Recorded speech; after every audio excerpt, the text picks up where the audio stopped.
Hello there, and welcome to this video of me painting the heck out of a bunch of my little cat figures. These are what I consider NPCs of the Fighting Dreamers world, where they're not necessarily part of the comic itself, but could theoretically be in the same world. And I have 5 of them. There's Punchy, Lounge, Angry, Point, and Crouch. Point and Crouch being the newest ones, and they ended up slightly smaller than the other 3. Because they are Dreamer Cats, they also get some wacky colors, like the same pet colors that you'd imagine with like a real cat, but they got some fantastical, weird colors to them. It's kind of fun, actually. And you can still very clearly see the ridges, but something about putting a layer of paint and a layer of Mod Podge on top of it kind of nerfs that a bit, so they are turning out pretty cool looking. I like them. If you want to paint some of your own, I have a 3D printed blank version that you guys can mess with. They're over on my Etsy. That's the only version I'm selling currently, considering it is about to be con season, and I don't want to overstress myself trying to paint a ton of these things and also stock for cons, so that's just how it's working out. And already you can see they've been primed, which is what you should do first.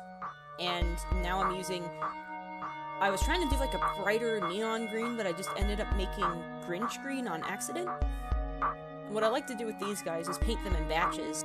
So when I inevitably make a ton of paint for such a tiny figure, I can paint at least 3 of them, or some other accents, with the same green I made way too much of. Legit though, it looks kind of like the Grinch. I'm gonna have to reference that with at least one of these guys. Just as a heads up, this video does get pretty long, so if you want to skip to the end, I put a timestamp right here. You can also use that timestamp as a stopping point for listening to your own music and just watching the painting, kind of treating this like a big old speed paint. But there is some cool voiceover in the middle of this, so if that's your jam, then go right ahead and keep listening.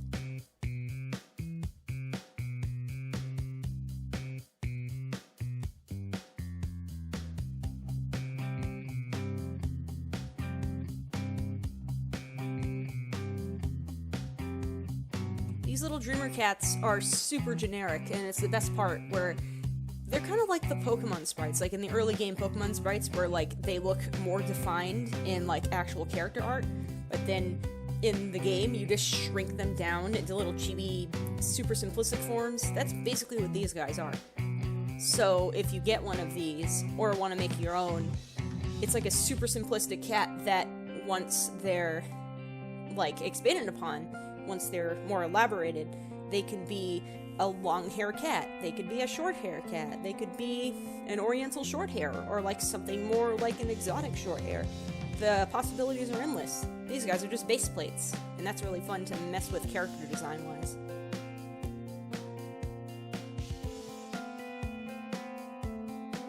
They don't even have like a nose or mouth or toe beans to speak of in this form.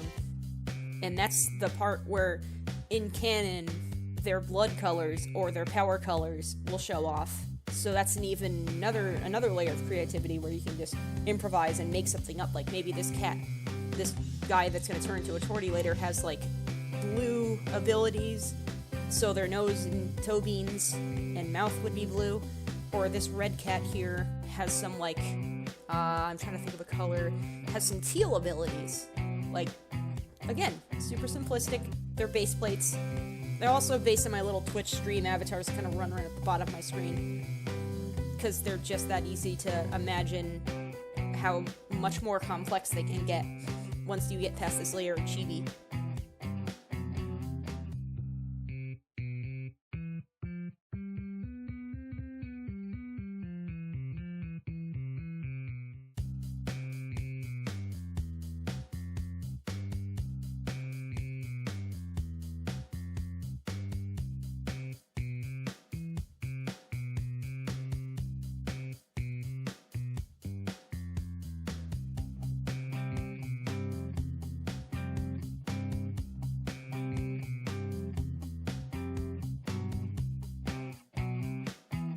You can see I'm kind of struggling to paint some of these, because Point and Crouch were the first to have bases, and now I'm thinking, man, I should add bases to these guys.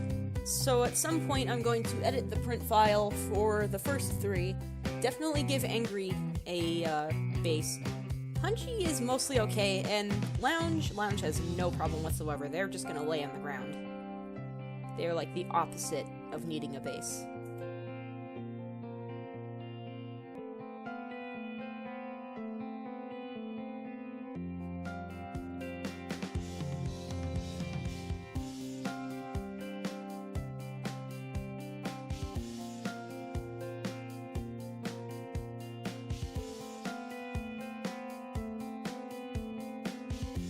I'm trying to use the base colors in my set as much as possible, because I know for a fact that I'm going to do these in batches and then kind of forget about them for a few hours and then come back and all the paint will be dry.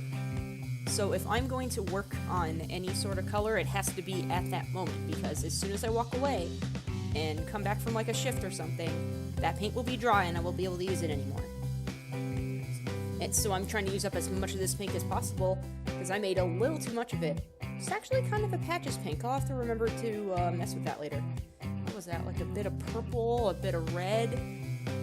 Yeah, that works out. Like the red pink, some pale pink I had on hand, a little bit of some other pink I had on hand. I'll have to remember that for later.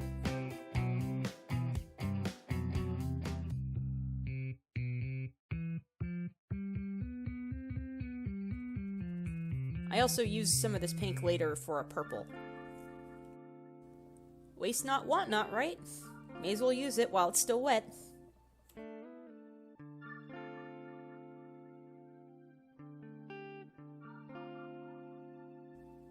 And that's all the base colors done. Now to figure out what the heck to do for their accents.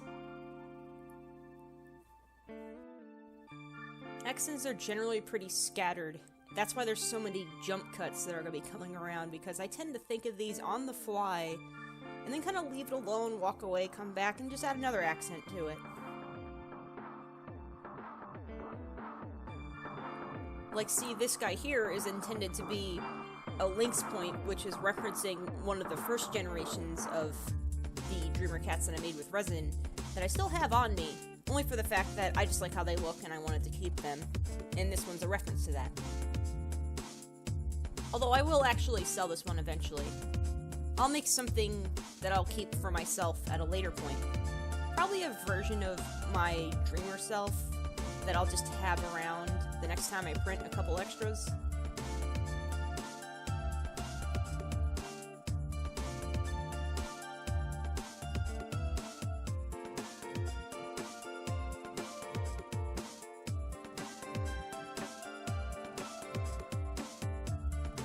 I have a general rule for myself that at least a third of them have to be tabbies of some flavor.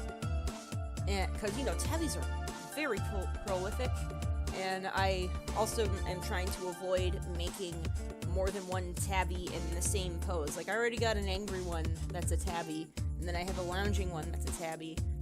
So I don't have a crouch that's a tabby yet. And there's going to be a point that is a regular tabby at some point. Huh. That was not intended.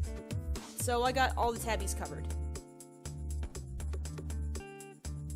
The calicos are easy because usually I go with whatever color is active, so say with the blue tabby from earlier, I use the striped color for the darker accents of the purple one, and then like this guy I'm going to use red for their accents, and then throw the red on something else at some point. And you can see it later in the video, there's a purple that I mix up. Yeah, there, see right there, there's the purple. And I'm going to put that on the pinkish one as an accent purple, so there's a secondary color for the calico, while still having some use of the color while it's active.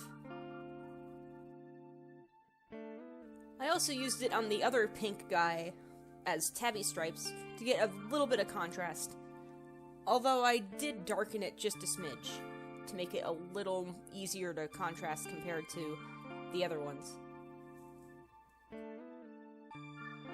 That's the fun thing about Dreamer Cats, because I generally try and keep a similar color scheme to their base color, but you can also go just a bit crazy. Like I have a yellow Siamese with pink accents, or you have like the green hued guy with like kind of pinkish accents that actually that sounds really cool. I should try that later.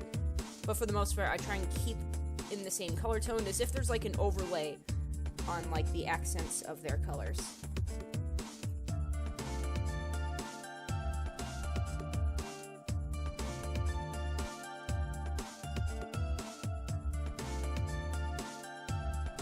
Oh, I remember this one. This is one that I took red and some of the black and darkened it so I could get a significant color difference on, like as if they were darker tabby, and it still ended up a little bit purple. I think that blue has just like a smidge of blue. The black has a bit of blue in it, rather, sorry. And in doing so, it made it purple a little bit, but it actually kind of works for this guy's specific tone. I also proceeded to use that same color on the purple cat, Calico, and it's weird how, like, in the red, it looks so much more contrasted compared to the purple. Also, with this dude, I realized, like, halfway through doing tabby stripes, I was like, oh, I wanted this one to be a Siamese, didn't I? But it didn't work out. Tabby is fine.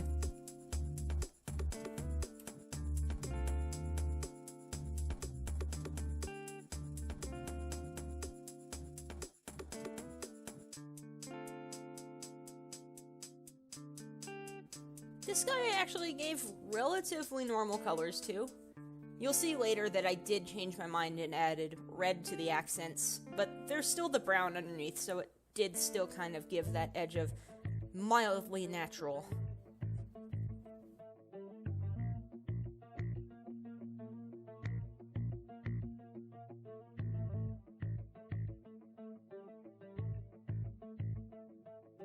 And finally, I wasn't sure what to do with the solid green and solid red, so I just made them tuxedos with their base colors, but very, very, very pale versions of them.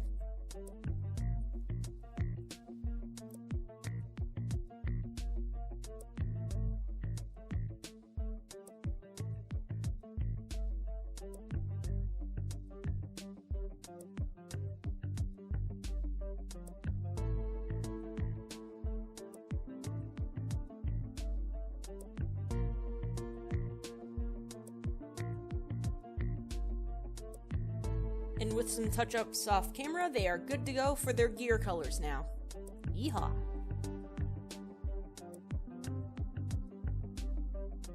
Gear colors are relatively easy. All you really have to worry about is just trying to contrast from the skin of the character themselves, the fur of the character themselves. So say with this greenish guy, I want to do something with bluish purple, kind of like a blue-violet.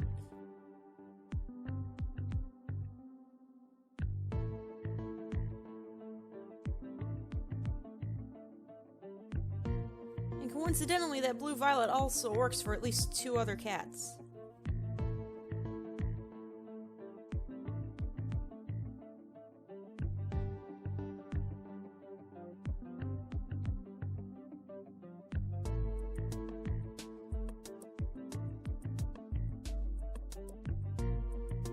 Next are a couple cats that work great with the cyan color that I have that's just a base color.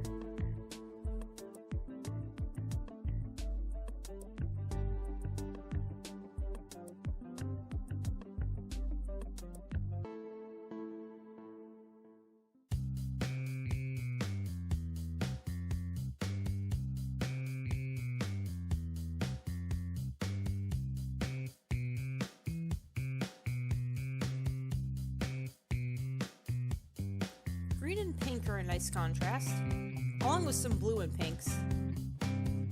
So all 3 of these guys get to have that treatment.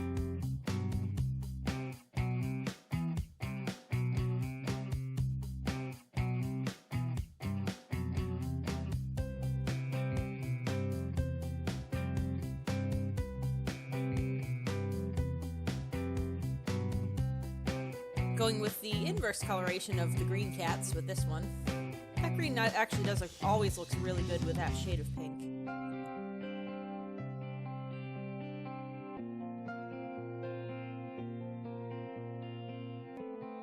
It also works good with that shade of red.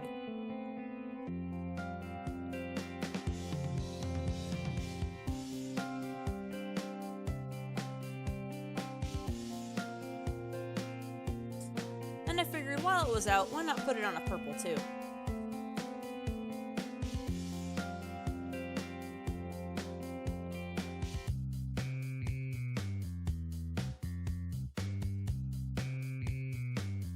And last but not least, it's a purple that I intended to be magenta, but it turned into basically purple.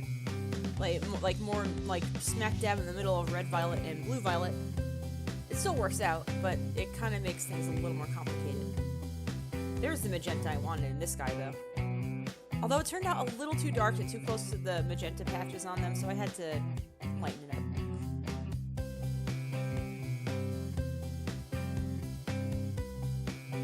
Finally, it was time for eye colors and determining who had what eyes. A lot of them had yellow because yellow is one of the most common cat eye colors, and I'm using this really pale yellow as a baseline. It wasn't intended on being the primer, but I noticed that I didn't like that pale of a yellow for the eyes, so I used some darker yellow later. Then some of these guys get green. You saw just at the beginning there for half a second, there's one dude who has heterochromia. We'll get back to them later. Not digging the fact that the green tortie gets green eyes, but I've also done that with Stewie, so it's okay. And finally, the Lynx Point and the Siamese get blue eyes. The only blue-eyed lads of the group.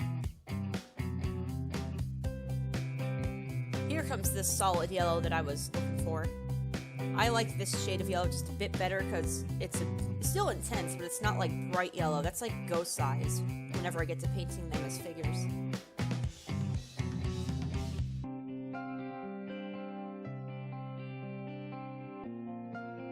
The green and blue also clean up real nicely after a second go-around of it.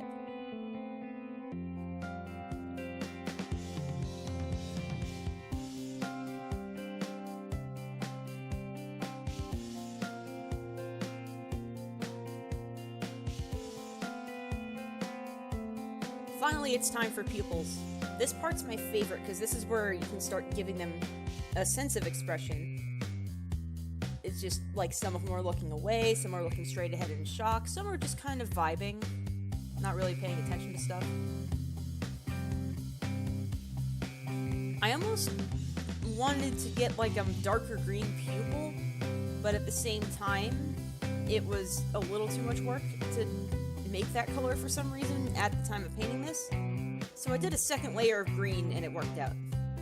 Blue, however, is very easy. I also gave them eyelids to show inside the goggles, which were very easy only for the fact that in my comic canon, I always make the eyebrows and eyelids that show up inside the goggles the same yellow tone, because the goggles themselves are yellow toned, and it's just a stylistic thing I've chosen to do, mostly for convenience sake, but it also works out for this, so I don't have to like obsess over like, oh, the green underneath has to be that color or something like that.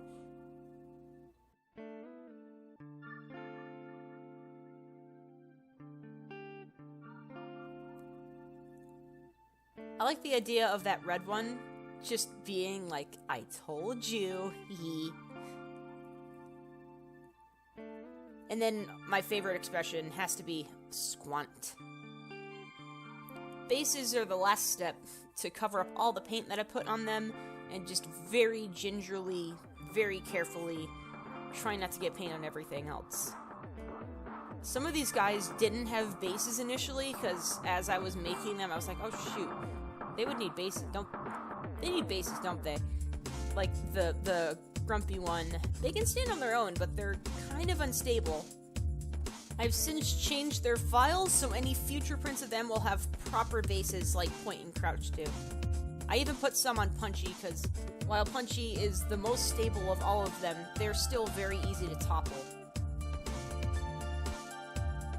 And finally, a coating of Mod Podge to keep everything cohesive, because sometimes I'm using different types of paint, like it's a mashup of fabric paint and some like apple barrel acrylics that are actually kind of cheap.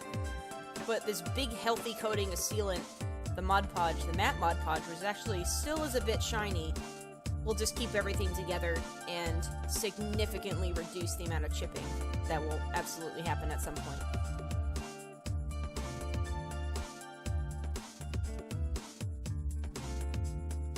kind of cycling back to painting the sealant, where some of them I can paint with relative ease, and other ones are a bit more trouble because they don't have bases or anything really to hold on to while I'm painting everything all at once. I could theoretically do it in like 2 or 3 coats, but I'm impatient. I want to do it in one shot.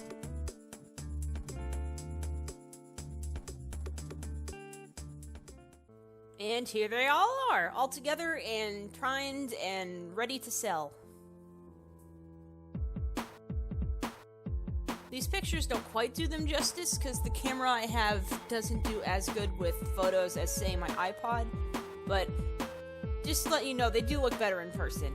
And I love just posing them in different ways just to kind of imagine how they would be as a fighter team. And if you're going to Terrificon at Mohegan Sun in Connecticut, it is from July 29th to the 31st, and I will be there selling, and these guys will absolutely be there, among a few other things. And if you want to make your own cohesive team, this is the best way to get them. The second best being Etsy, but I can't guarantee that all of these guys will be back when I finally get to selling them on Etsy.